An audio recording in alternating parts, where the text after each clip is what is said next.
सभी दोस्तों को जय हिंद। उम्मीद करता हूँ सभी दोस्त अच्छे होंगे। और आज हम शुरुआत करते हैं ASI LDC की इंग्लिश क्लासेज के अंदर डायरेक्ट इनडायरेक्ट। दोस्तों ये टॉपिक ऐसा है कि ये बड़ा कठिन लगता है। ये टॉपिक कि डायरेक्ट इनडायरेक्ट है, इसमें कुछ रूल्स होते हैं, फिर उनको एक तो याद रखना, फिर अप्लाई करना, ये कठिन महसूस होता है। चलिए इस सीरीज़ को अगर आप ठीक से पढ़ लेते हो तो ये मैं वादा करता हूँ कि आपको ये बच्चों का सा खेल लगेगा। तो सबसे पहले हम क्या करेंगे, इस टॉपिक को है हम 3 से 4 पार्ट है उसमें पढ़ाएंगे पूरा विद प्रैक्टिस। आपको प्रैक्टिस है वो भी इन वीडियोस में करवा देंगे। तो डायरेक्ट इनडायरेक्ट में तो सबसे पहला रूल हम सीखने जा रहे हैं वो है चेंज ऑफ टेंस। टेंस के अंदर क्या बदलाव होगा, किस कंडीशन में।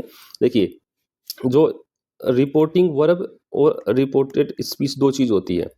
जो आपके पास सिंपल है वर्डों में समझाता हूँ। जो फर्स्ट पार्ट होता है, जो इन्वर्टेड कोमा होते हैं उनके बाहर होता है, ठीक है ना, इन बाहर होता है, वो कहलाएगा आरवी। इधर का जैसे पार्ट है ये कहलाएगा आरवी। और जो इनके अंदर होगा, जो सेकंड पार्ट होगा वो रिपोर्टेड स्पीच होता है। फर्स्ट पार्ट होता है रिपोर्टिंग वर्ब, दूसरा होता है रिपोर्टेड स्पीच। अगर रिपोर्टिंग वर्ब में जो टेंस है वो पास्ट है, उसकी जो वर्ब है वो पास्ट टेंस में होती है, तब क्या बदलाव होते हैं। क्योंकि याद रखिए कि जो टेंस है प्रेजेंट होता है, प्रेजेंट का जो प्रथम टेंस होता है या फ्यूचर होता है, अगर इनमें से उसकी वर्ब है आरवी में रही, अगर आरवी में रही तो टेंस में नो चेंज, कोई बदलाव नहीं होना है। इस बात को आप याद रखिएगा। तो अगर अब बात कर लेते हैं, अगर आरवी के अंदर जो वर्ब है वो पास्ट टेंस में रही तो कौन से बदलाव होंगे। देखिए सिंपल सा है, अगर आरवी के अंदर सिंपल प्रेजेंट है, आरवी के अंदर सिंपल प्रेजेंट है तो उसका पास्ट हो जाएगा सेम कैटेगरी के अंदर। अगर प्रेजेंट कॉन्टिन्यूअस है तो पास्ट कॉन्टिन्यूअस हो जाएगा। अगर प्रेजेंट परफेक्ट है तो पास्ट परफेक्ट हो जाएगा, ठीक है ना। जैसे प्रेजेंट का जो टेंस होता है उसी कैटेगरी में वो पास्ट का टेंस हो जाएगा, इतना से याद रखना है, ठीक है ना। अब बात करते हैं पास्ट टेंस की। पास्ट टेंस में एक फॉर्मूला याद रख लीजिएगा। पहले तो आपको ऐसे समझा देता हूँ कि जैसे पास्ट सिंपल है, ठीक है ना, तो उसका पास्ट परफेक्ट हो जाएगा। और पास्ट कॉन्टिन्यूअस है तो उसका पास्ट परफेक्ट कॉन्टिन्यूअस हो जाएगा। मतलब 1 का 3 2 का 4, ये पास्ट के लिए ये रूल याद रखिएगा। ये ट्रिक है, शॉर्ट ट्रिक आपके लिए, ये शॉर्ट ट्रिक है। किसके लिए, पास्ट टेंस है उसमें टेंसों का बदलाव कैसे होगा। क्योंकि यहाँ अगर प्रेजेंट से पास्ट देखें, अगर प्रेजेंट से पास्ट देखते हैं तो प्रेजेंट का जिस मॉडल का टेंस होगा पास्ट में सेम हो जाएगा। मतलब प्रेजेंट में 1 नंबर का टेंस है तो पास्ट का भी 1 नंबर का हो जाएगा। अगर प्रेजेंट में 2 नंबर का टेंस है तो पास्ट में भी 2 नंबर का टेंस हो जाएगा, ठीक है ना। ऐसे प्रेजेंट से पास्ट में चेंज करने की प्रक्रिया वेरी सिंपल, ठीक है। अगर अब आरवी के अंदर अगर जो डायरेक्ट स्पीच है उसके अंदर पास्ट टेंस खुद हो तो क्या कैसे चेंज करना है, तो उसके लिए रूल है 1 का 3 2 का 4, ठीक है। अगर आरवी में फर्स्ट टेंस होता है, फर्स्ट टेंस का मतलब होता है जो पास्ट सिंपल टेंस होता है, तो वो किस में चेंज होगा। तो तीसरा टेंस कौन सा होता है, यहाँ पे लिख देता हूँ।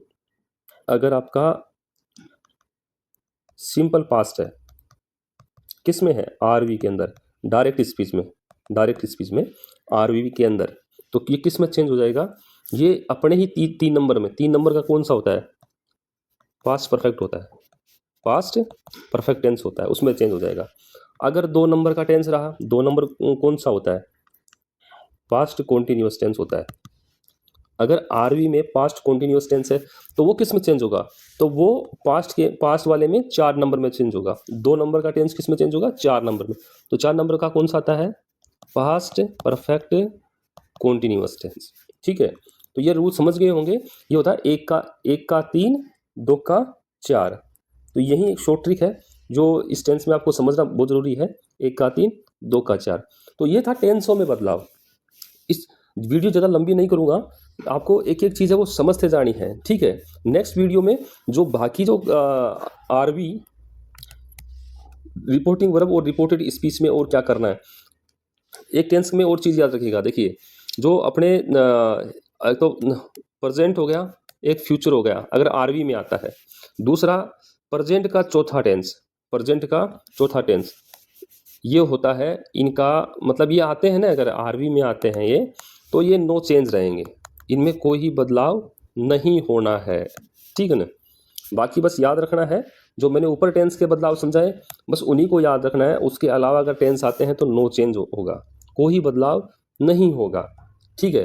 अगर इस टेंस की प्रक्रिया को आपने समझ लिया तो उसके बाद में हम क्या समझेंगे, इसके बाद में हम जो टाइप्स ऑफ स्टेटमेंट होते हैं उनमें समझेंगे कि जैसे बीच के अंदर आर वी और आर एस के बीच में अगर पूछाता है तो हम उसको डायरेक्ट से इनडायरेक्ट में चेंज करेंगे, तो यहाँ पे क्या आना है, जो कंजेक्शन है वो क्या आएगा, ठीक है ना। इसके अलावा जो आर वी है इसका जो ऑब्जेक्ट है वो आर एस के सब्जेक्ट के अकॉर्डिंग कैसे चेंज होगा, कैसे चेंज होगा अकॉर्डिंग टू टेंस। जैसे टेंस हमने ऊपर पढ़ाए हैं तो उनका हम प्रैक्टिकल यूज करेंगे कि कैसे यूज होगा, ठीक है। इसके अलावा जो अलग से आपके स्टेटमेंट आएंगे, जैसे अगर कोई WH वर्ड है या कोई वर्ब से शुरू हो रहा है, ठीक है ना, चाहे उसको आप ये बोल दो प्लीज या काइंडली से शुरू हो रहा है, ठीक है ना। तो इनका बदलाव हम आर एस और आर वी या आर एस में कैसे करेंगे, इन चीज़ों को हम आगे विद एग्जाम्पल पढ़ेंगे। तो ये पढ़ेंगे हम नेक्स्ट वीडियो में, ठीक है। अभी आपका जो लास्ट है जो काम बच गया वो क्या करना है, वीडियो को लाइक करना है, दोस्तों तक शेयर करना है, ठीक है। और आपको कुछ भी वीडियो के बारे में कुछ बोलना है तो क्या करना है, कमेंट करना है। और नए हो तो चैनल को सब्सक्राइब करना है, और अपनी जो टेलीग्राम का जो ग्रुप है उसको क्या करना है, आपको ज्वाइन करना है। मिलते हैं नेक्स्ट वीडियो में, तब तक जय हिंद जय भारत।